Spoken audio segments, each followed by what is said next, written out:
Yo, what up? It's Mopreme Shakur, Thug Life Outlaw Immortal, the Alpha Thug. You tuned in now to The Watch. Thanks for your time, Mopreme. First question I wanted to ask you about is that I sent you that link to the tribute letter that Eminem wrote to your brother Tupac, and I was just wondering what your initial reaction was after you read the letter. My initial reaction is that it's such a familiar sentiment. Eminem was at the age where, you know, he was still turned on and loving hip hop, you know, and as a lover of the art, you know, we all miss Pac, and that's really what I got from it. He still miss Pac. You know, we all miss him. You know, everybody, you know, people who adore Pac, they can recall those moments that when he was really affecting their lives. And I know those times that he was talking about, you know. Shit, I get around, me and Pac was on tour and I get around. You know, he mentions, if I die tonight, I'm on that song. I started out. A coward dies 1,000 deaths, a soldier dies but one. That's me. You dig? So I feel, you know, there's a connection there. You know, I feel him for that, and it's a testament to the power of Pac and the power of the concept of thug life, because you know, thug life represented poor, downtrodden, disenfranchised, regardless of race, you know, or gender. So, you know, Eminem was growing up in Detroit. You know, his hood is notorious. You know, so, you know, the common denominator is economics. Right. Economics. You know, we were all going through the same shit. And if you was in those neighborhoods and you was affected by what was going on, around that time, that was around the birth of the crime bill. So if you living and growing up in these neighborhoods, in these communities, regardless of race, we all going through the same shit. And Eminem falls up under that umbrella, because the stuff that Pac was talking about in his albums and through Thug Life was, you know, trying to talk to the community in a way that's inspiring and uplifting and can try to help in how to be strong in these communities. You know, and that's what resonated. That's what connected with people. And there's so many in those communities that it was a big impact. Right. You mentioned the communities, and I think that's an interesting point, because the Shakur family obviously has the Tupac Shakur Foundation to help out the community, and Eminem also has the Marshall Mathers Foundation to help out his community. And with the mutual respect you guys have, would there ever be any interest in the two foundations, you know, working on a project for charity, you know, using the legacy that both foundations represent to do something positive in the community? I know there's definitely synergy there. You know, the Tupac Amaru Shakur Foundation is now, you know, helping with a lot of schools and charter schools around the country, education, and I'm quite sure the Marshall Mathers is probably doing some of the same thing. So, you know, I don't know if it's been talked about yet, but it's a conversation that should be had, you dig? You know, because my motto, my mantra is positive and progressive. If it ain't positive and progressive, I'm cool. Right. Right. Well, maybe we can try to make that happen. At least a conversation happen between your two teams, and because I think that the legacy that you mentioned and the fact that you're still focused on the community, that could be something really great that could be done with you guys. Yeah, I mean, you know, I could bring it to the fam and the foundation and see what's happening. Yeah, because, you know, I don't think I've ever met, I know I haven't ever met him, but, I consider us allies. We ain't got no bad blood. It's all good. If we could do something positive for the community and our fans, it'd be all good. 50 from Queens, up from Queens. It's all good there. Shit. If we could do something positive, that's what's happening. That's what Pac was about. Exactly. And I know you kind of touched on it, mentioning about how, you were there for a lot of these events that Eminem referenced in his letter. Does it feel strange when you hear someone else's perspective, whether it's Eminem or an everyday fan, on the experiences that you and your brother shared? It's surreal. It's surreal. It's interesting because the average person, when you're talking about memories and, things in your life, it's usually amongst a small group of friends or family, Right. But in my case, it's people I don't even know, not only speaking on my life, but my family, my brother's life, and it's just, it's surreal. But, when you in unique situations, you have to perform uniquely. Right. Okay. Yeah, that's definitely, it's definitely something that the average person like us that we don't understand. So I can imagine it would be very surreal. I also kind of wanted to touch on if you were working any specific projects at the moment, whether it was music related or anything else. Oh man. In the famous words from Thug Life album, shit don't stop, 'cause it don't stop. Keep pushing, keep it moving. I got my Alpha Thug project. Excuse me, Jason, I'm out here on the street doing this interview, so if you hear a car, motorcycle, gunshot or something, don't trip, 'cause I'm out here on the street.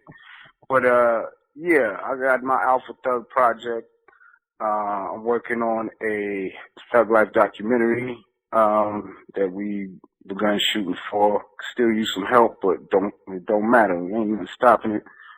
I got an artist that I'm working with, Billy Busthead out of South Carolina. He's getting ready to drop some hotness. We're getting ready to launch a couple of new websites with new content, hit them in the head digitally. Yeah, we're keeping it moving. Man, you got a whole list right there. That definitely sounds like keeping it moving. Sometimes the OGs gotta show them how to do it. You know what I mean? You have to stay in motion, how to adapt and overcome. And that's what we're doing. I lost my brother, but I knew I would have to develop a thick skin because of his impact on the world and his fans. And Pac loved his fans, so my mission is to continue showing that love and do some good things in the world if we can. Oh yeah, I can definitely respect that. I mean, having to go through that whole situation and having it be in the public spotlight, as I mentioned before, it's just something that the average everyday person like myself, we can't understand. We can't understand what you've gone through. Yeah, it's heavy, but we some heavy dudes over here, so it's all good. The thing with Pac that people should remember is that, Pac did it like Sinatra. He did it his way. Believe that. He did it his way, and he wanted to be, he wanted to be immortalized, and he's immortal. Outlaw immortals for life. So, Thug Life forever. Right. So that's what it is. Yeah, he definitely, like you said, he did it his own way. I think even Sinatra would have been impressed the way he did it. Yeah, we strong people, we strong people. In the words of the late great Fatal Velli, So, we fall down, but we get the fuck back up. You know what I mean? Right.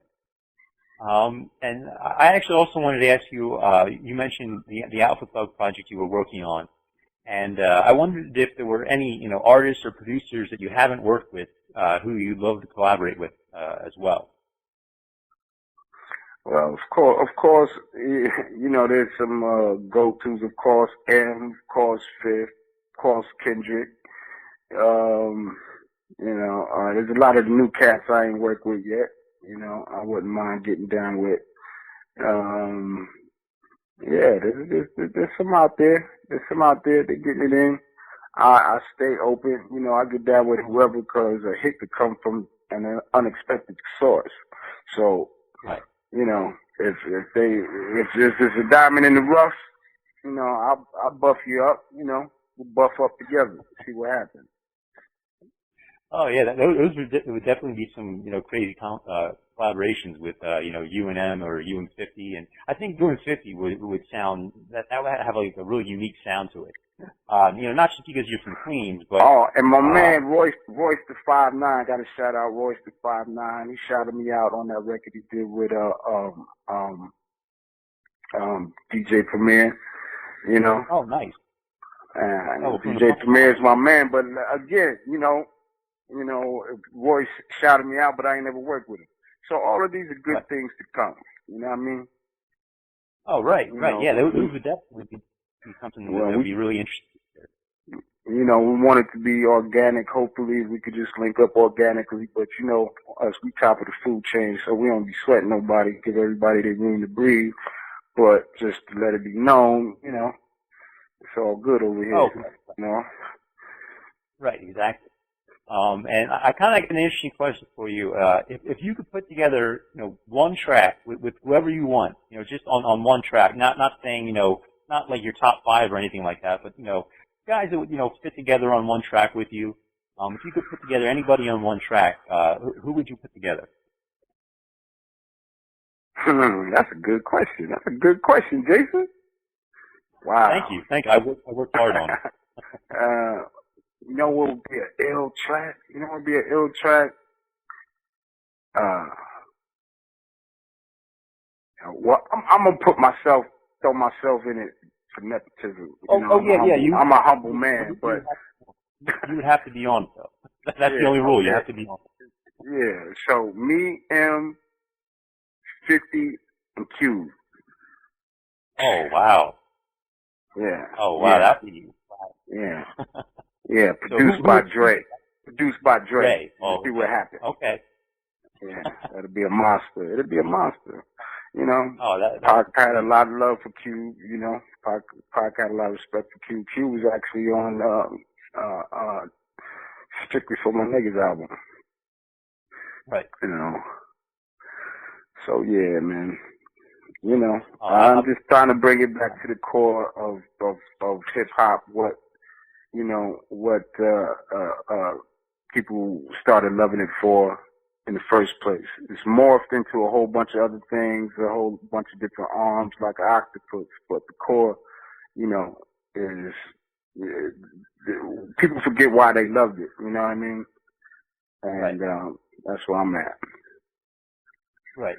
Yeah, exactly. And I think maybe some of that's been lost has been, you know, when people collaborate nowadays, a lot of the time it's, you know, to get, you know, so-and-so on the record so we can push it in this market. It's not because, like you said, you know, I'd love to have these guys on a record because they'd be great together and I think we'd have synergy. And, you know, like you said, something, you know, natural, that just comes together naturally. Yeah.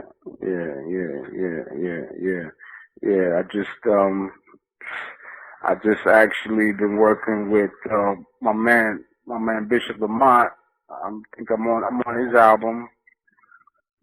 For example, you know, on that song, like me, the great DOC, Be Real, Bishop. You know, that's gonna be a monster. Look out for Bishop on Exhibit's label. You know, it's going down. There's a lot of things going down. Yeah. Bishop is actually is a friend of ours as well, and as he would say, I guess he's putting together some monster jams. That's what he would say, I guess. Yeah, you know Bishop, that's his shit. Monster jam. We did a monster jam called Don't Stop. We did a little video for it. You know what I mean? That's on YouTube now. But yeah, man, you know, these are my guys. You know, a lot of guys look at me as a mentor. You know, your boy's a living legend. But I'm still living. I ain't kicking back. I'm still trying to make more history. So that's what it is. Oh, that's great. That's great. I mean, I'm just glad to hear that everything's going well. Is there anything that we haven't touched on that you'd like to speak on, whether it's something you're working on or just something that you had on your mind at all? Something that I didn't do my research with, and I screwed up and I didn't ask the question. Nah, you did pretty good. I mean, I mentioned all my stuff. Holla at your boy at on Twitter and Mopreme Shakur, Facebook, all that Instagram and all that other stuff. I ain't really fly on. I'm old school, but we underground kings. So I'm out here on the west side, holding it down still. Trying to keep it positive and progressive. Y'all look out for this Thug Life doc and check out your boy Mopreme. And that's about it, man. Oh, I forgot too. I'm doing music supervision on a couple of movies coming out on BET. Oh, nice. Lucky Girl and upcoming film called BFF. I'm doing some film work, television, the whole nine, the Hollywood Shuffle, because Pac and I actually started out with his film career, on most of the movie sets I was on with him, so, I'm trying to keep that arm moving as well. Oh, definitely. That, like I said, it's great to hear that there's so many projects that are coming out, that you're working on, both musically and beyond, and hopefully we can do something and try to get something positive with the community, with the foundations, like I mentioned before. Most definitely.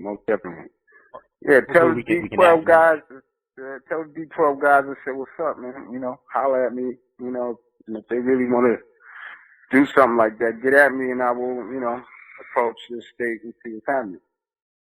Okay. And I think that might be another crazy collaboration. I'm not sure how familiar you are with the guys in D12 like Swifty and Kaniva, but those guys go hard too. On the mic. I'm sure. Yeah, I'm sure. They ain't no New Jacks either, so it's all good. I got respect. Give respect, give respect. Yeah, exactly. And I've spoken with Swifty before, and he's a good guy. So there's people over there. I've been around longer than most of them, so a lot of them know me and know of me, but I don't know everybody. So, but it's all good. Oh yeah. So it's going down. Appreciate the time, the interview, and everything. And like I said, if there's anything else that I didn't touch on that you want to touch on, but I really appreciate your time. Yeah, for sure. Good looking, home cooking. Yeah, look out for my new artist coming out. My man Billy Busthead out to Carolina, South Carolina, from Daphne. He's we're gonna support him and push him. He's screaming that thug life, and y'all check me out because I'll put this interview up on our sites too. So okay, I appreciate that. Yeah.